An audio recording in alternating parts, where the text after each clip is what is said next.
नमस्कार, मैं हूं श्रीकांत प्रत्युष और आप देख रहे हैं citypostlive.com। आपके लिए राजनीतिक गलियारे से एक बड़ी खबर लेकर आया हूं। जी हां, आपके जहन में भी सवाल है, हमारे जहन में भी ये सवाल था और हमने पड़ताल भी किया है और आपके जहन में जो सवाल उछल रहे हैं उसका जवाब भी ढूंढा है। आपके जहन में सबसे बड़ा सवाल ये है कि महागठबंधन में सीटों का बंटवारा कब होगा, क्योंकि महागठबंधन के नेता लगातार कह रहे हैं कि खरमास बाद होगा। खरमास बीत गया, खरमास गुजरे हुए कई दिन हो गए, लेकिन अभी तक सीटों के समझौता को लेकर बात आगे नहीं बढ़ पाई है। कौन कितना सीट पर लड़ेगा ये भी तय नहीं हुआ है, कौन कहां से लड़ेगा ये भी तय नहीं हुआ है। और अंदर खाने से जो खबर आ रही है कि कांग्रेस की मांग इतनी बड़ी है कि अब उसके जो घटक दल हैं, यानी महागठबंधन के जो दूसरे घटक दल हैं, वो चाहते हैं कि कांग्रेस को अकेले छोड़ दिया जाए और आपस में सीटें बांट लिया जाए। तो कई दल ऐसे हैं जो मानकर चल रहे हैं कि कांग्रेस अब महागठबंधन से बाहर हो चुकी है और अपने अपने सुविधा से, अपने अपने हिसाब से सीटों पर उन्होंने दावेदारी शुरू कर दी है। बिहार की 2 लोकसभा सीट है जिसको लेकर महागठबंधन में घमासान मच गया है। पहली सीट तो मुंगेर है जो पहले से चर्चा में है। आपको पता है कि एलजेपी की सांसद हैं यहाँ से बीना सिंह सूरजभान सिंह की पत्नी हैं। उन्होंने इस सीट को लेकर नीतीश कुमार के खिलाफ मोर्चा खोल दिया, क्योंकि नीतीश कुमार इस सीट से अपने बिहार सरकार के मंत्री ललन सिंह को लड़ाना चाहते हैं। वो नीतीश कुमार के काफ़ी करीबी भी हैं और इसी वजह से बीना सिंह ने नीतीश कुमार के खिलाफ मोर्चा खोल दिया कि उनकी सीट वो छीन रहे हैं।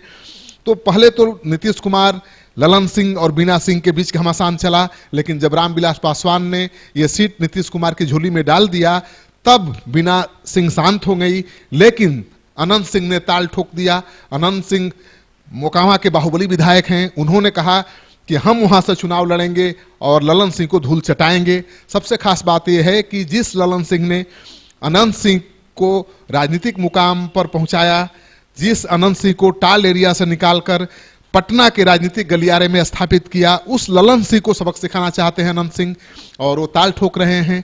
और उनका दावा है कि कांग्रेस उनको सीट दे रही है, कांग्रेस के वो प्रत्याशी हैं और ये भी दावा कर रहे हैं कि हम तो चुनाव जीत गए हैं, केवल चुनावी प्रक्रिया बाकी है। यानी रिजल्ट भी पहले से ही निकाल दिया है, कांग्रेस में शामिल होने का ऐलान भी कर दिया है। दूसरे दावेदार आ गए हैं अरुण कुमार, जो रालोसपा के एमपी थे, रालोसपा को छोड़ चुके हैं और अपना दल बना चुके हैं और उनकी पार्टी अब मुंगेर से चुनाव लड़ना चाहती है। यानी अरुण कुमार का कहना है कि कांग्रेस से उनकी बातचीत हो चुकी है और मुंगेर सीट कांग्रेस उनको दे रही है। वो भूमिहार समाज के बड़े नेता हैं, जहानाबाद के सांसद भी हैं और कांग्रेस उनको ये सीट दे भी सकती है जैसा कि उनका दावा है। तो सीट तो एक है, दावा अरुण कुमार का हो गया, पहला दावा अनंत सिंह का, और तीसरा दावा भी है। जी हां, इस सीट के सबसे बड़े दावेदार हैं जीतन राम मांझी। उनकी पार्टी चाहती है कि इस सीट पर उनकी पार्टी का प्रत्याशी चुनाव लड़े, तो जीतन राम मांझी भी मुंगेर सीट को लेकर अड़े हुए हैं। तो सीट एक है, 3 बड़े दावेदार हैं और तीनों इस सीट पर दावा कर रहे हैं। और सबसे खास बात यह है कि 2 जो दावेदार हैं, अनंत सिंह और अरुण कुमार, दोनों ही कांग्रेस के टिकट पर चुनाव लड़ने का दावा कर रहे हैं। तो कांग्रेस कैसे एक सीट से 2 लोगों को चुनाव लड़ाएगी, ये देखने वाली बात होगी। और दूसरी सबसे बड़ी हॉट सीट बनी हुई है दरभंगा की सीट। दरभंगा की सीट इसलिए हॉट बनी हुई है क्योंकि वहां से कीर्ति झा आजाद सांसद हैं, पूर्व क्रिकेटर हैं, नामी गिरामी नेता हैं और बीजेपी के टिकट पर चुनाव लड़े थे, लेकिन बीजेपी के नेताओं के खिलाफ मोर्चा खोलने की वजह से वो पार्टी से निलंबित हो चुके हैं। पार्टी के खिलाफ उन्होंने बगावत कर दिया है, मोर्चा खोल दिया है और वो भी दावा कर रहे हैं कि कांग्रेस से उनकी बात बन गई है, कांग्रेस ने उनको हरी झंडी दिखा दी है, कांग्रेस के टिकट पर वो महागठबंधन के उम्मीदवार होंगे दरभंगा से। और इस बीच यहां भी पेच फंस गया है सन ऑफ मलाह, जो अब महागठबंधन के एक घटक दल हैं। उनकी पार्टी वीआईपी पार्टी है और सन ऑफ मलाह उस पार्टी के सुप्रीमो हैं। और जब सुप्रीमो ही ताल ठोकने लगे कि ये सीट तो मुझे मिल चुकी है और यहीं से मैं चुनाव लड़ूंगा, तो आप माजरा समझ सकते हैं। यानी दरभंगा में भी महागठबंधन के 2 उम्मीदवार हैं, दोनों के अपने अपने दावे हैं। एक कह रहा है कि आरजेडी ने उसे सीट दे दी है, जिसका नाम है सन ऑफ मलाह मुकेश सहनी, और दूसरे हैं कीर्ति झा आजाद, जो कह रहे हैं कि कांग्रेस उनको ये सीट देने जा रही है।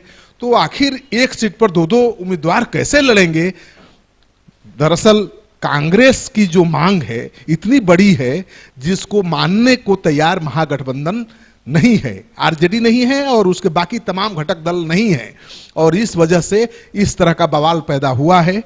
और जीतन राम मांझी ने तो चेता भी दिया है सन ऑफ मलाह को कि बगैर सीटों का बंटवारा हुए, बगैर ये तय हुए कि कौन किस सीट से लड़ेगा, आप ताल ठोक कर ठीक नहीं कर रहे हैं।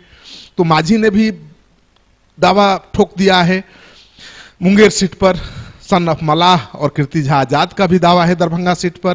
तो देखिए ऐसे में महागठबंधन के नेता तेजस्वी यादव कैसे इन बड़े बड़े 3-4 पहलवानों को समझाएंगे, किसको बैठाएंगे और किसको चुनाव लड़ाएंगे, ये देखने वाली बात होगी। अगर तेजस्वी इस विवाद को सुलझा लेते हैं और जो पेच है उसको सुलझा लेते हैं तो राजनीति के एक बड़े महारथी माने जाएंगे, नहीं तो महागठबंधन के लिए ये नेता बड़े मुसीबत बन सकते हैं। आपको ये कार्यक्रम अच्छा लगे तो दोस्तों के साथ जरूर शेयर करिए। अगर आपने हमारा YouTube चैनल अब तक सब्सक्राइब नहीं किया है तो जरूर कर लीजिए। आपका सहयोग समर्थन लगातार मिल रहा है, उसके लिए बहुत बहुत आभार। नमस्कार।